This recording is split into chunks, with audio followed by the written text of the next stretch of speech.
दुनिया की सबसे बड़ी यूनिवर्सिटी में, जहां दुनिया के हर कोने से लगभग 10,000 स्टूडेंट और 2,000 टीचर्स रह रहे थे, उसे इंटेलेक्चुअल कैपिटल कहा जाता था। वहां अचानक आग लग जाती है और 90 लाख किताबों वाली एक लाइब्रेरी पूरी तरह जल जाती है। कुछ हंस रहे, कुछ रो रहे, उनके दुश्मन हमारे अपने हैं। कुछ हंस रहे, कुछ रो रहे, वो उनकी इमारत थी, ये हमारे सपने हैं।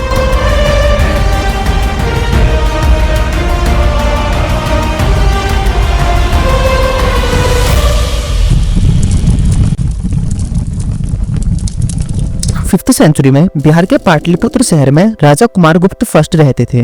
ये तो अधिकतर गुप्त राजा वैष्णव हुआ करते थे, लेकिन कुमारगुप्त का बौद्ध धर्म से काफी लगाव था। उन्होंने बौद्ध धर्म को बहुत बढ़ावा दिया था और इसलिए 5वीं सदी में कुमारगुप्त ने बिहार के राजगीर शहर में नालंदा नाम के एक छोटे से गांव में एक यूनिवर्सिटी की शुरुआत की, जिसे नालंदा महावीरा कहा गया। इस यूनिवर्सिटी में 10,000 बच्चे पढ़ने आते थे और कुल 2,000 टीचर पढ़ाते थे, यानी एक टीचर 5 से 6 बच्चों को पढ़ाते थे। इस यूनिवर्सिटी में बौद्ध धर्म की शिक्षा के अलावा वेद, हेतु विद्या यानी लॉजिक, ग्रामर, आयुर्वेदा और मैथमेटिक्स जैसे सब्जेक्ट भी पढ़ाए जाते थे। आर्यभट्ट, नागार्जुन और धर्मपाल जैसे महान लोग नालंदा में पढ़े हुए थे। लेकिन इस यूनिवर्सिटी की सबसे इम्पोर्टेंट पार्ट थी इसकी लाइब्रेरी, जिसका नाम था धर्मगंज यानी धर्म का बाजार। धर्मगंज को हार्ट ऑफ नालंदा कहा जाता है। इस लाइब्रेरी में 90 लाख पांडुलिपि यानी मैन्युस्क्रिप्ट थी। ये लाइब्रेरी 3 बिल्डिंग में बटी हुई थी, रत्न सागर यानी ओशन ऑफ ज्वेल्स, रत्नोदधि यानी सी ऑफ ज्वेल्स और रत्नरंजक यानी ज्वेल्स एडॉर्न्ड। नालंदा में स्टूडेंट्स का एडमिशन किसी एग्जाम के थ्रू नहीं होता था और न ही कोई टीचर टेस्ट लेता था। नालंदा का डोर कीपर यूनिवर्सिटी में आने वाले सभी स्टूडेंट से ओरली सवाल पूछता था और अगर स्टूडेंट सही जवाब दे देता तो उसका एडमिशन हो जाता था और इस तरह बस 20 से 30% बच्चे ही एडमिशन ले पाते थे। नालंदा ने 800 साल तक इंडिया के एंशिएंट नॉलेज को दुनिया में फैलाने का काम किया, पर इस बीच इसको रोकने की भी कई सारी कोशिशें की गई। नालंदा यूनिवर्सिटी पर 3 बार हमले किए गए। पहला हमला 5th सेंचुरी में हुन्स ने किया था। ये सेंट्रल एशिया का एक कबीला था जो कि अपने फास्ट हॉर्स राइडर्स के लिए काफी पॉपुलर था। ये लोग अचानक किसी जगह पर हमला करते थे और उस जगह को पूरी तरह तबाह करके आगे बढ़ जाते थे। इनका लीडर मेहरकुल था, जो कि बहुत हिंसक होने के साथ ही बौद्ध धर्म का बहुत बड़ा विरोधी था और इसलिए ये बौद्ध मठों पर हमले करवाता था और नालंदा पर हमला करने का भी यही कारण रहा। लेकिन जब मेहरकुल नालंदा पर हमला करता है, उसे गुप्त राजा नरसिंह गुप्त बालादित्य का सामना करना पड़ता है। दोनों के बीच युद्ध होता है और मेहरकुल हार जाता है और इस तरह मेहरकुल नालंदा पर हमला करता तो है, पर ज्यादा नुकसान नहीं पहुंचा पाता। इसके बाद दूसरा हमला वेस्ट बंगाल और बांग्लादेश पर शासन करने वाले गौड़ साम्राज्य के राजा शशांक ने किया। ये भी मेहरकुल की तरह बुद्धिज्म का विरोधी था और मेहरकुल की तरह ही इसके हमले से भी नालंदा को ज्यादा नुकसान नहीं पहुंचता। नालंदा पर हुई तीसरी घटना उसे पूरी तरह तबाह कर देती है। सन 1193 में नालंदा में बहुत बड़ी आग लगती है और ये पूरी तरह नालंदा को जला देती है। पर ये आग किसने लगाई, इस बात पर सालों से कंट्रोवर्सी बनी रही। इस वीडियो में हम नालंदा की आग के 2 सबसे बड़े और सबसे ज्यादा बताए जाने वाले रीजन देखेंगे।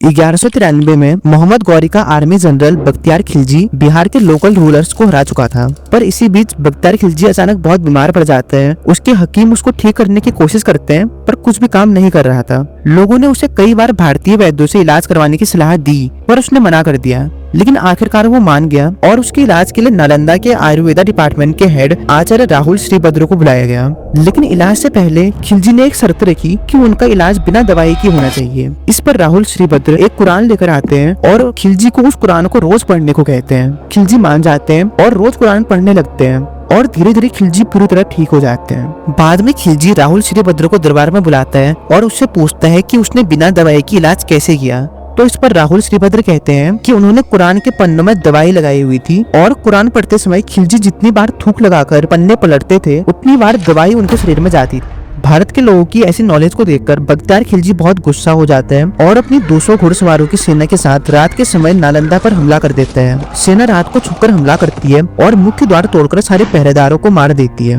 पूरी यूनिवर्सिटी को घेर लिया जाता है और सारे भिक्षुकों को मार दिया जाता है। इसके बाद नालंदा की 90 लाख किताबों वाली लाइब्रेरी को भी जला दिया जाता है और कहा जाता है कि नालंदा की लाइब्रेरी इतनी बड़ी थी कि 3 महीनों तक इस लाइब्रेरी में आग जलती रही।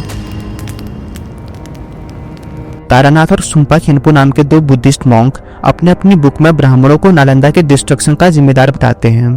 तारानाथ अपनी book history of Buddhism in India में बताते हैं कि नालंदा में जिस समय एक मंदिर का निर्माण हो रहा था, उस समय अचानक 2 ब्राह्मण भिक्षा मांगने आ जाते हैं, पर नालंदा के कुछ बुद्धिस्ट स्टूडेंट उन पर गंदा पानी फेंककर उनका अपमान करते हैं। इस चीज से गुस्सा होकर दोनों ब्राह्मण सूर्य की तपस्या के लिए एक यज्ञ करते हैं और उस यज्ञ से जो एसेंस निकलती है उसे यूनिवर्सिटी में डाल दिया जाता है और पूरी यूनिवर्सिटी जलने लगती है।